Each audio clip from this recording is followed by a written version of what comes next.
Aujourd'hui, Testoon vous présente la pince wattmétrique. Testoon, c'est un site internet de référence spécialisé dans le test, la mesure, le contrôle et le diagnostic. Testoon, ce sont des spécialistes toujours disponibles pour répondre à vos questions.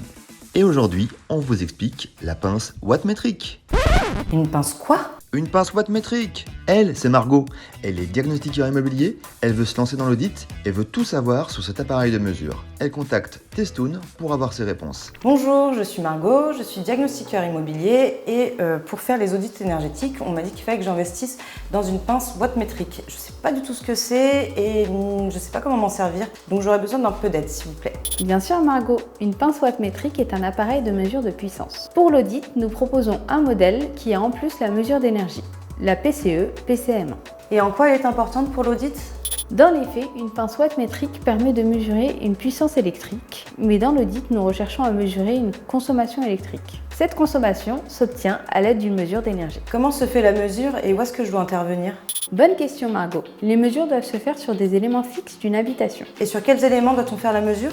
Dans le cadre de l'audit, la consommation électrique se mesure sur des éléments de production de chauffage, d'eau chaude, l'éclairage, les systèmes de ventilation et le refroidissement. Par exemple, les ballons d'eau chaude, les radiateurs électriques, la clim, etc. Et pourquoi se mettre au tableau alors? Tous les éléments se retrouvent au tableau, les équipements sont identifiés au niveau des disjoncteurs.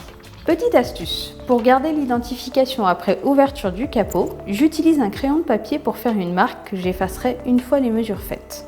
Et est-ce qu'il me faut un équipement spécifique? Bien sûr Margot, il faut vous protéger pour respecter les normes de sécurité.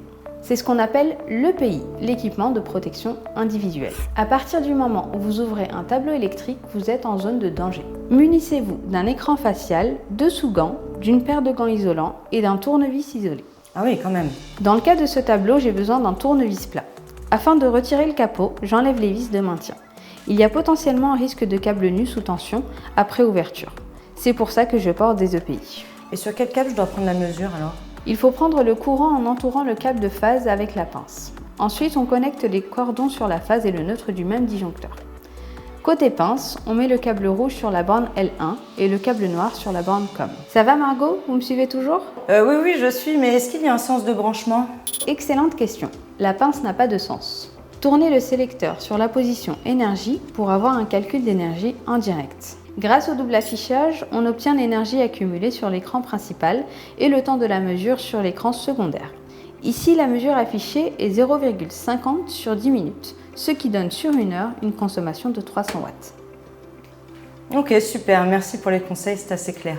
Est-ce que vous l'auriez en stock et est-ce que je peux la commander dès maintenant? Bien sûr Margot, c'est un de nos best-sellers. Et maintenant, place au quiz. On va tester vos connaissances. Une pince wattmétrique sert à attraper un câble électrique sans se faire mordre, à mesurer des puissances, mesurer une énergie ou encore mesurer un courant sans contact. Les bonnes réponses étaient la B, C et D. Et maintenant, on passe à la deuxième question. Dans le cadre d'un audit, sur quel type d'appareil électrique je peux effectuer une mesure? Un ballon d'eau chaude, des radiateurs électriques, une bouilloire électrique ou un système de ventilation? Les bonnes réponses étaient la A, la B et la D. Pour en savoir plus sur testoon.com, vous pouvez nous contacter par mail à contact@testoon.com ou par téléphone au 01 71 16 17 00. Retrouvez le matériel indispensable pour l'audit sur notre site Testoon.